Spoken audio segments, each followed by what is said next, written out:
আমার প্রিয় দশম শ্রেণীর শিক্ষার্থী বন্ধুদের জন্য নিয়ে চলে এলাম ভূগোল বিষয়ে প্রথম পর্যায়ক্রমিক মূল্যায়ন অর্থাৎ ফার্স্ট সামেটিভ এক্সামের জন্য একটি চূড়ান্ত গুরুত্বপূর্ণ নমুনা প্রশ্নপত্র ও সাথে তার উত্তর।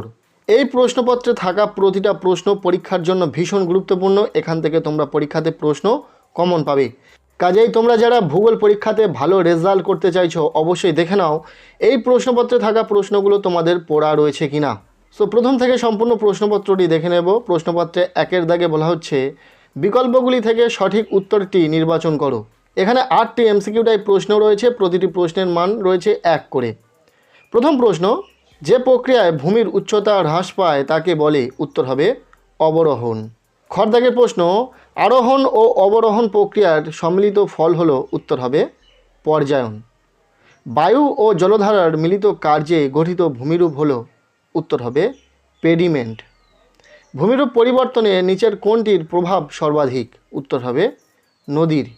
পরের প্রশ্ন, পশ্চিমী ঝঞ্ঝার প্রভাবে বৃষ্টিপাত সংঘটিত হয় যে অঞ্চলে তা হলো? উত্তর হবে জম্মু ও কাশ্মীর।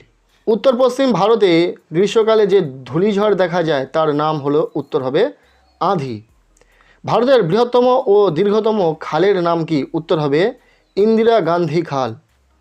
শিবালিক হিমালয়ের পাদদেশীয় অঞ্চলে ক্ষুদ্র ক্ষুদ্র শিলাখণ্ড সঞ্চিত হয়ে যে সমভূমি গঠিত হয়েছে তাকে বলে? উত্তর হবে ভাবর।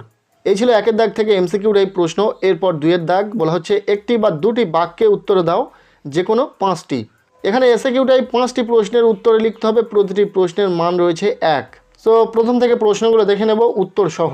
প্রথম প্রশ্ন, প্রবাহমান বায়ুর গতিপথের সঙ্গে সমান্তরালভাবে গড়ে ওঠা বালিয়াড়িকে কি বলে? উত্তর হবে অনুদৈর্ঘ্য বালিয়াড়ি। এরপর খর দাগের প্রশ্ন, সমুদ্র জলে বিশাল আকৃতির ভাসমান বরফের স্তূপকে কি বলে? উত্তর হবে হিমশৈল। পরের প্রশ্ন গড় দাগে, নদী গর্ভে অবঘর্ষ প্রক্রিয়ায় সৃষ্ট গর্তগুলিকে ড্যাশ বলে? উত্তর হবে মন্থকূপ। এরপর ঘর দাগের প্রশ্ন, ডিম ভর্তি ঝুড়ি ভূমিরূপ কাকে বলা হয়? উত্তর হবে ড্রামলিনকে। এরপর উঁয়োর দাগের প্রশ্ন, দক্ষিণ ভারতের সর্বোচ্চ শৃঙ্গ হলো? উত্তর হবে আনাইমুদি। এরপর চর দাগের প্রশ্ন, ভারতের কোন অরণ্যে সিংহ পাওয়া যায়? উত্তর হবে গির অরণ্যে। দক্ষিণ ভারতের দীর্ঘতম নদীর নাম কি? উত্তর হবে গোদাবরী। এরপর প্রশ্নপত্রে বর্গীন জ দাগের প্রশ্ন, ভারত তথা পৃথিবীর সর্বাধিক বৃষ্টিবহুল স্থানের নাম কি? উত্তর হবে মেঘালয়ের মৌসিনরাম। এরপর রয়েছে প্রশ্নপত্রে 3-এর দাগ বলা হচ্ছে নিচের প্রশ্নগুলির উত্তরে দাও, বিকল্প প্রশ্নগুলি লক্ষণীয়। এখানে 2 মানের প্রশ্ন রয়েছে, মোট 4টি প্রশ্নের উত্তরে লিখতে হবে, টোটাল 8 নম্বর রয়েছে।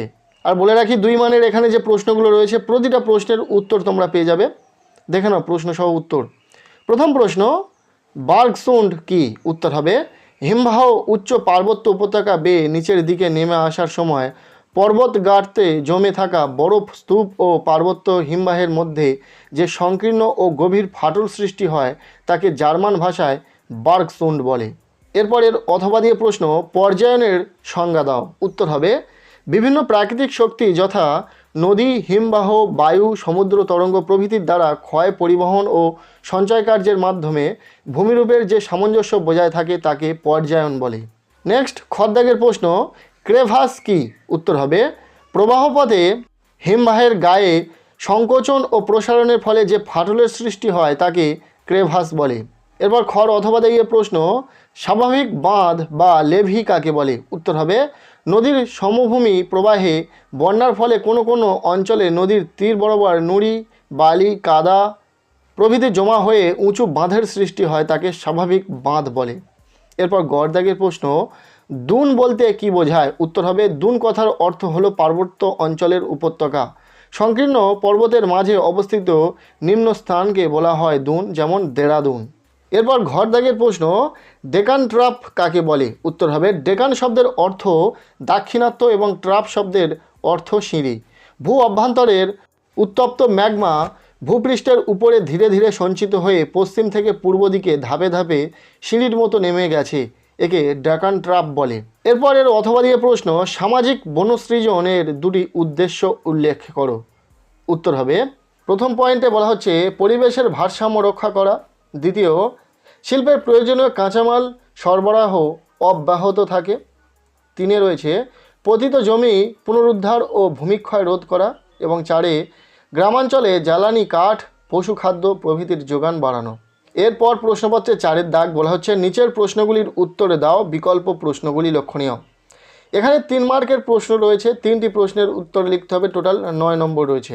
সো দেখে নাও প্রশ্নগুলো। প্রথম প্রশ্ন, অনুদৈর্ঘ্য ও বারখান বালিয়াড়ির মধ্যে 3টি পার্থক্য লেখো। এর অথবা দিয়ে প্রশ্ন, মরু অঞ্চলে বায়ুর কাজের প্রাধান্য দেখা যায় কেন? ভীষণ গুরুত্বপূর্ণ প্রশ্ন।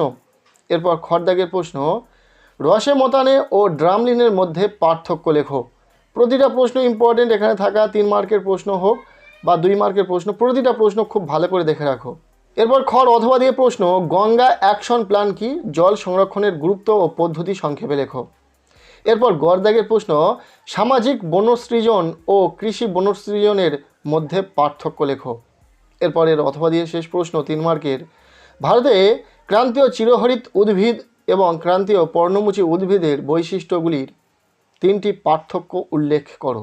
এরপর প্রশ্নপত্রে 5-এর দাগ বলা হচ্ছে যে কোনো একটি প্রশ্নের উত্তরে দাও, বিকল্প প্রশ্নগুলি লক্ষণীয়। এখানে রয়েছে 5 মানের প্রশ্ন, 2টি প্রশ্নের উত্তর লিখতে হবে, টোটাল 10 নম্বর। প্রথম প্রশ্ন, শুষ্ক বা মরু অঞ্চলে বায়ু ও জলধারার মিলিত কার্যের ফলে গঠিত ভূমিরূপগুলি চিত্রসহ বর্ণনা করো। ভীষণ গুরুত্বপূর্ণ প্রশ্ন, খুব ভালো করে পড়বে। এর অথবা দিয়ে প্রশ্ন, নদীর সঞ্চয় কার্যের ফলে গঠিত 3টি ভূমিরূপ চিত্রসহ বর্ণনা করো। এরপর খড়দাগের প্রশ্ন, ভারতের পূর্ব ও পশ্চিম উপকূলের সমভূমির প্রাকৃতিক বৈশিষ্ট্যের পার্থক্য আলোচনা করো। এর অথবা দিয়ে প্রশ্ন, উত্তর ও দক্ষিণ ভারতের নদ নদীর প্রাকৃতিক বৈশিষ্ট্যের পার্থক্য লেখো। এই ছিল 10ম শ্রেণীর ছাত্রছাত্রীদের জন্য ভূগোল বিষয়ে পরীক্ষার ঠিক আগের মুহূর্তে একটি গুরুত্বপূর্ণ নমুনা প্রশ্নপত্র। এই প্রশ্নপত্রে থাকা প্রতিটা প্রশ্ন, সে 1 মার্কের প্রশ্ন হোক, 2 মার্কের প্রশ্ন বা 3 মার্কের প্রশ্ন বা 5 মার্কের প্রশ্ন, প্রতিটা প্রশ্ন ভীষণ গুরুত্বপূর্ণ। যদি না এই প্রশ্নগুলো পড়া থেকে থাকে, ঝটপট পড়ে নাও, এখান থেকে প্রশ্ন অবশ্যই তোমরা পরীক্ষাতে কমন পাবে। সো আজকের এই ভিডিওটি ব্যাস এতটুকুই। ভিডিওটি বন্ধুদের সাথে প্রচুর শেয়ার করে দাও। কেমন লাগলো ভিডিওটি কমেন্টে জানাও। আর সকলকে অনুরোধ, চ্যানেলটিকে সাবস্ক্রাইব করে রাখো।